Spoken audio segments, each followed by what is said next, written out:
Hello, my dear friends. We started the chapter rotational dynamics. From that, we have completed circular motion part. From the last video, we started the rotational motion. In the previous video, we obtained the expression for the kinetic energy of rotating body.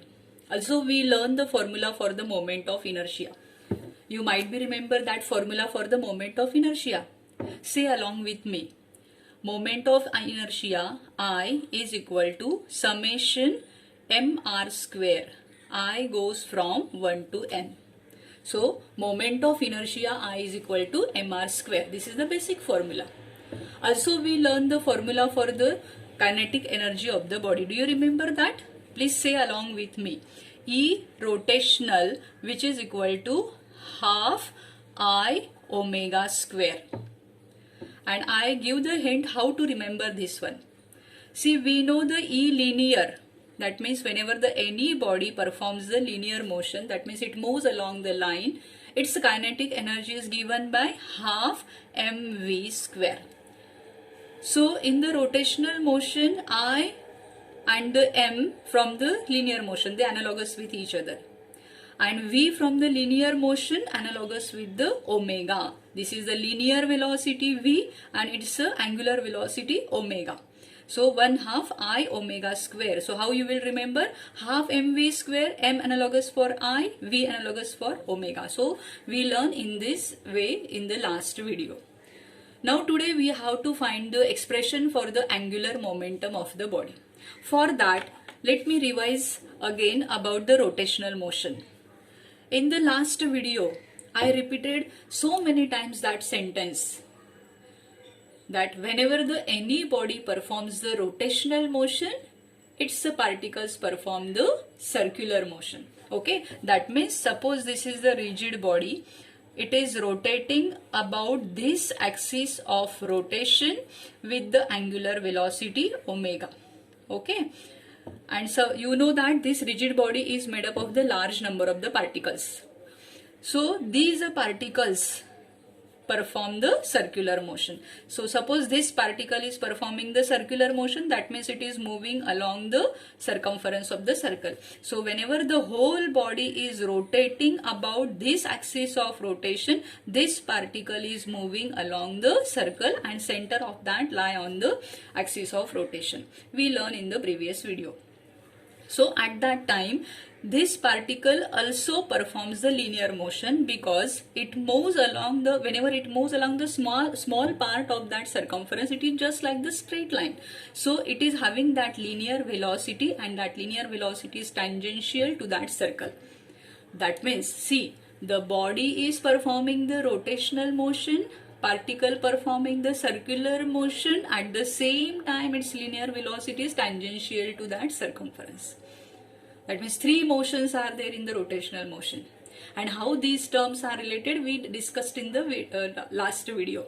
Again, let us revise within the 1 minute. See, the relation between the v and the omega, that means this linear velocity and the angular velocity, that is given by v omega and r. That means v is equal to r omega. R is the perpendicular distance from the axis of rotation. You know that. That means linear velocity and the angular velocity are related with the r. That is the perpendicular distance from the axis of rotation. You know this one. Here also m analogous to the I, v analogous to the omega. See how these are related with each other. Also, whenever this particle is performing the circular motion, since it is having the velocity, obviously it is having the linear momentum. You know the formula for the linear momentum we learn in the 11th standard. Also you learn in the lowest standard. What is that formula for the linear momentum? It is denoted by P.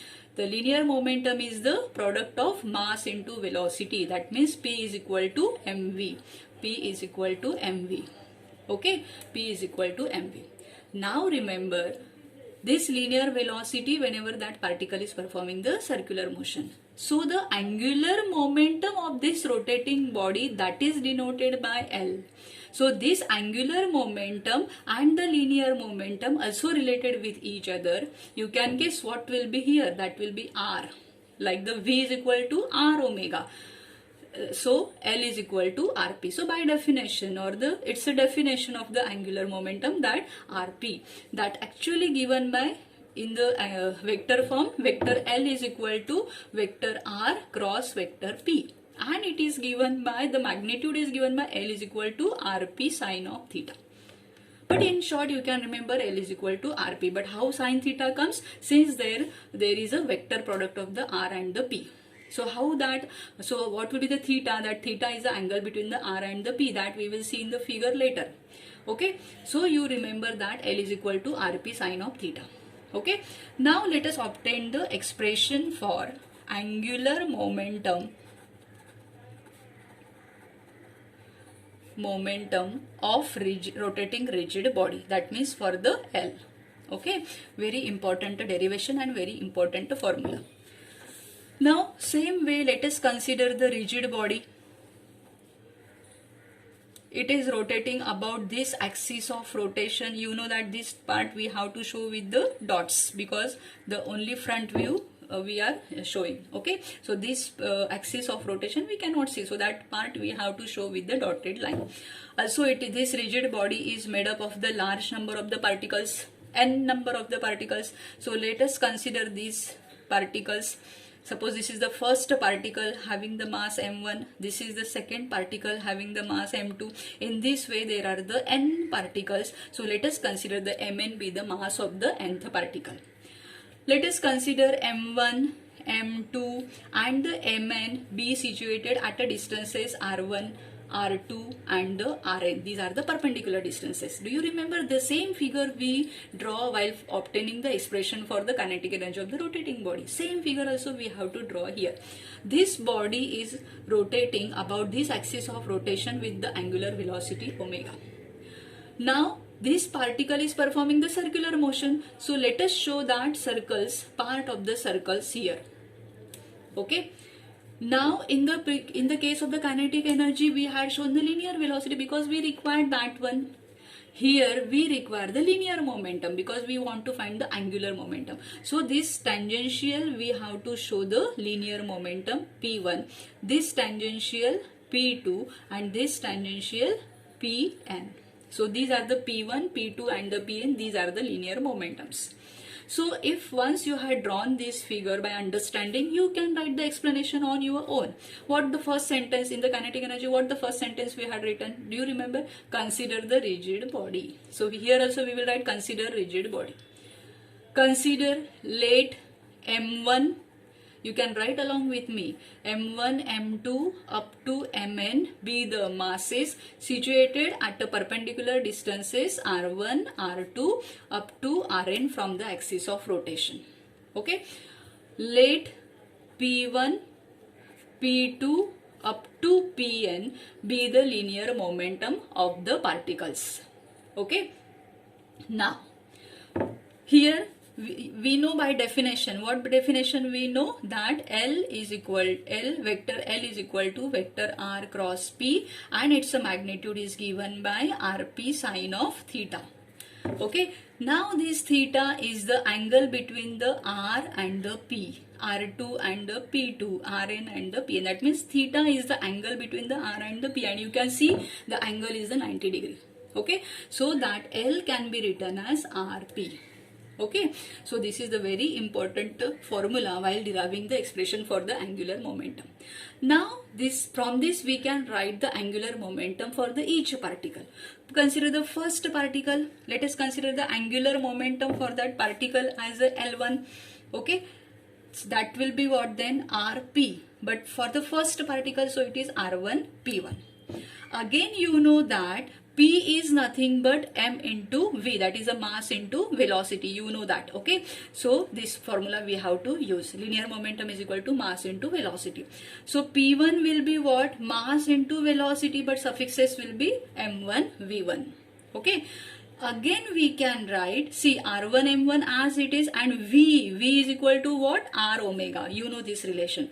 So you can write R1 as it is, M1 as it is, and V1 is the R1 omega, not the omega 1, because omega is the constant angular velocity. With that, it is the whole body is rotating. So that will be R1 M1, and again R1, so it will be R1 square and M1 omega.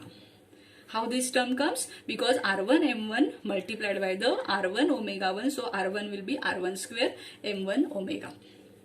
Similarly, L2 we can write R2 P2. Again R2. P is the mass into velocity. Again we have to give the suffix as 2 for the second particle. Same way R2 as it is, M2 as it is. Now velocity is the R omega. So it will be R2 omega. So R2 is already there. So it will be R2 square omega.